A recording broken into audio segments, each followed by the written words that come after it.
Utopia is a peaceful, out-of-the-way town in the West Texas Hill Country. If you've never heard of Utopia, you're not alone. 373 people. 375. Megan Monroe had twins last week. The town is the setting for the film 7 Days in Utopia, now on DVD.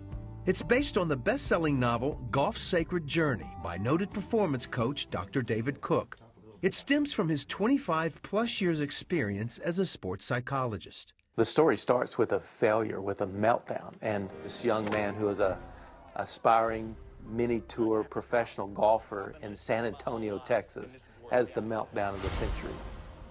And he just has to leave the scene of the accident, so he begins to just drive out of the town, frustrated, upset, knowing that he's going to be the butt end of a bunch of jokes for the rest of his life. That's when the golfer, played by Lucas Black, finds his way to Utopia. You hurt, son?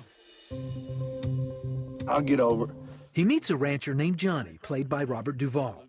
It turns out the old cowboy knows a thing or two about golf and offers the young man a challenge. Spend 7 days in Utopia. You'll find your game. So for the next week, Johnny uses some unconventional methods to teach him the essence of the game.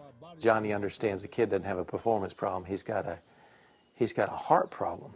And Johnny uses all sorts of things around this little community of Utopia to draw the truths of the game out for him. It's then that Johnny reveals the core of his teaching.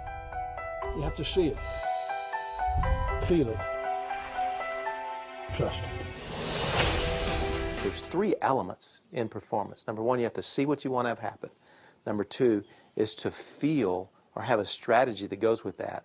And third is to trust yourself as you perform that. So it's a very simple see it, feel it, trust it strategy that gets the mind off of all the negative things, all the things that could go wrong, and focuses them on what is it that you're trying to accomplish. David gave me a demonstration on how see, feel, trust works. See that shot. We're going to feel that shot. We're going to trust it instead of seeing the problem. So let's do that. I'm going to take a look. I'm going to see this ball going right under the tree there, and it's going to roll out about, 80, 90 yards there just in front of the flag. So I see it. I walk up there, and now I understand feel. I just want to feel. I'm not going to get tight or anxious because of the tree, and I'm just going to see this ball go under the tree, see it, feel it, and then I'm just going to trust it. Nice shot. Thank you. Then it was my turn. And that's not what I saw, Dave. That's not the shot I saw. Just because you go through the see it, feel it, trust it doesn't mean it's always going to happen just right. I wasn't ready to give up just yet. There we go. Perfect shot. Look at that. Get up there by the hole. Hey, it works. Woo! All right. This book is not about golf. It's about performance in life and what that means to God and how God can be honored through our performance. At the end of the 7-day journey, Johnny brings the golfer to the Waresville Cemetery. It's here where he teaches him the most important lesson of all.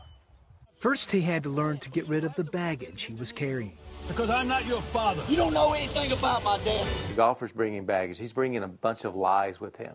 Lies that say that your self-worth is based on the score that you shoot, which is like many men in our culture, that our worth, our value, our identity is based on how we perform in life. That's the wrong scoreboard. God has a totally different scoreboard. You are my child. The score at the end of the game is Jesus wins, and you are a player in the game. With a renewed passion and sense of purpose, the golfer enters the next PGA tournament and, well, you'll just have to see for yourself. In the meantime, you should know that see, feel, trust is much more than just a strategy for good performance. And the see, feel, trust in the end ends up being see his face, feel his presence, and trust his love. And if we could walk every moment of our life seeing the face of Christ, feeling the presence of Jesus, and trusting his love moment by moment, knowing that the God of the universe that's called us into being is with us and walking with us, oh my gracious.